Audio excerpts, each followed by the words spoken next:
ప్రియమైన దేవుని పిల్లలారా, ప్రభు యేసుక్రీస్తు నామములో మీకు నా వందనములు. ఈరోజు దేవుని వాగ్దానము పేతురుకు రాసిన మొదటి పత్రిక 5వ అధ్యాయం 10వ వచనం. మొదటి పేతురు 5వ అధ్యాయం 10వ వచనం వాక్యం ఇలా ఉంది: కొంచెము కాలము మీరు శ్రమపడిన పిమ్మట దాన్ని మిమ్మల్ని పూర్ణముగాను చేసి స్థిరపరచి బలపరచును అని. ప్రియమైన సహోదరి సహోదరులారా, ఈరోజు మనం జీవిస్తున్న రోజులు చాలా కఠినమైనవి. కొంతమంది అంటున్నారు, నేను దేవుని నమ్మాను, అయినా నాకెందుకు ఇన్ని శ్రమలు అని. ఎందుకు నా జీవితంలో మాత్రమే సమస్యలు? దేవుడు నన్ను నిజంగా చూస్తున్నాడా అని. ఇలాంటి ప్రశ్నలు మీ మనసులో కూడా వస్తున్నాయా? అయితే ఈరోజు దేవుడు నీకు ఇస్తున్న వాగ్దానం ఏంటి అంటే, నీ కన్నీళ్లను, నీ పోరాటాలన్నిటినీ, నీ నిశ్శబ్ద వేదనను నేను చూస్తున్నాను అని. ఈరోజు దేవుడి మాట మీకు సమాధానం ఇస్తుంది. ఈ వాక్యాన్ని జాగ్రత్తగా గమనించండి. మొదటిగా కొంచెము కాలము అనుంది అంటే నీ శ్రమ శాశ్వతం కాదు, నీ బాధ ఎండింగ్ లేని కథ కాదు, ఇది ఒక సీజన్ మాత్రమే. అలాగే మీరు శ్రమపడిన పిమ్మట అని ఉంది. శ్రమ అంటే శిక్ష కాదు, శ్రమ అంటే స్థిరపరచడం.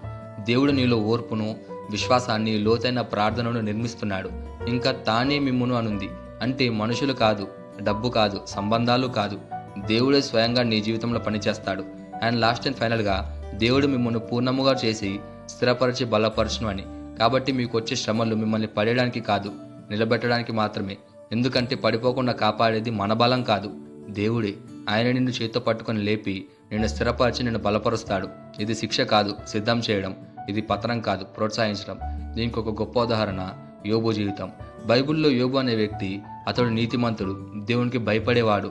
అయినా కూడా అతనికి ఆస్తి పోయింది, పిల్లలు పోయారు, ఆరోగ్యం పోయింది, స్నేహితులు కూడా తప్పుగా తీర్పు చెప్పారు. అప్పుడు యోబు అన్నాడు, దేవుడా, ఎందుకు నాకు ఇలా చేస్తున్నావని. కానీ దేవుడు ఏం చేశాడు? చివరకు దేవుడు యోబును పూర్ణునిగా చేశాడు, స్థిరంగా నిలబెట్టాడు, మునుపటి కంటే రెట్టింపు ఆశీర్వాదం ఇచ్చాడు. కాబట్టి నువ్వు పడుతున్న ప్రతి శ్రమకు ఆశీర్వాదం ఉంది, నువ్వు కాసిన ప్రతి కన్నీటి బొట్టుకు కిరీటం కూడా ఉంది. ఈ వాక్యాన్ని బట్టి మనం ఎలా ఉండాలంటే, మొదటిగా శ్రమల్లో దేవుణ్ణి వదలకూడదు, ప్రార్థనను ఆపకూడదు, దేవునితో సహవాసాన్ని కూడా వదలకూడదు. రెండోదిగా దేవుని సమయం కోసం ఎదురు చూడాలి.